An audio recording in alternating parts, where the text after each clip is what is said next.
एक बहुत ही shocking plane crash. Air India की फ्लाइट AI-171 अहमदाबाद से लंदन जा रही थी। 240 से ज्यादा पैसेंजर्स और क्रू मेंबर्स इसमें बैठे थे और टेक ऑफ करने के सिर्फ 40 सेकंड बाद ही ये फ्लाइट बड़ी तेजी से नीचे डिसेंड करने लगी और लिटरली टेक ऑफ के 2 मिनट बाद ही ये प्लेन जाकर क्रैश कर जाता है गुजरात के रेजिडेंशियल एरिया में। ये पूरा इंसिडेंट इतना शॉकिंग इसलिए है क्योंकि इतिहास में इस स्पेसिफिक प्लेन टाइप के लिए ये पहला क्रैश है। ये एक बोइंग 787 ड्रीम लाइनर प्लेन था जिसका एक एक्सीलेंट सेफ्टी रिकॉर्ड है। आज तक इतिहास में ये प्लेन कभी क्रैश नहीं किया है। ड्रीम लाइनर की पहली फ्लाइट साल 2009 में उड़ी थी, आज से 16 साल पहले, और तब से लेकर आज तक कोई भी इस लेवल का हादसा इस प्लेन के साथ नहीं हुआ है। मैं जानता हूं बोइंग एज ए कंपनी का एक बहुत ही खराब ट्रैक रिकॉर्ड रहा है पिछले कुछ सालों में, जैसे कि उनके प्लेन टाइप B737 मैक्स, जिसमें कई सारे मैन्युफैक्चरिंग डिफेक्ट्स देखे गए और कई सारे प्लेन क्रैशेस भी देखे गए हैं पिछले कुछ सालों में, लेकिन ये वाला प्लेन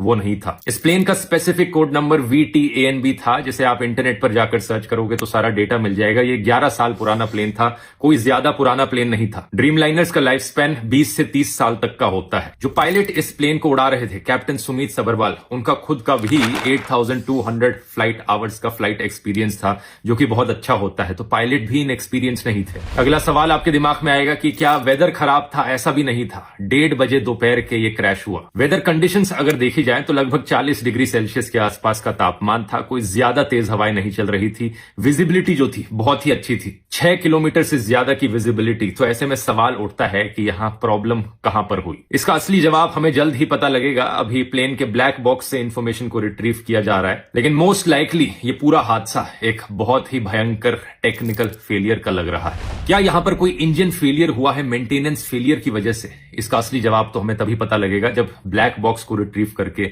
सारी इंफॉर्मेशन पब्लिक में रखी जाएगी। लेकिन सवाल यहां पर पूछे जाने चाहिए इन दो कंपनीज से, एयर इंडिया और बोइंग।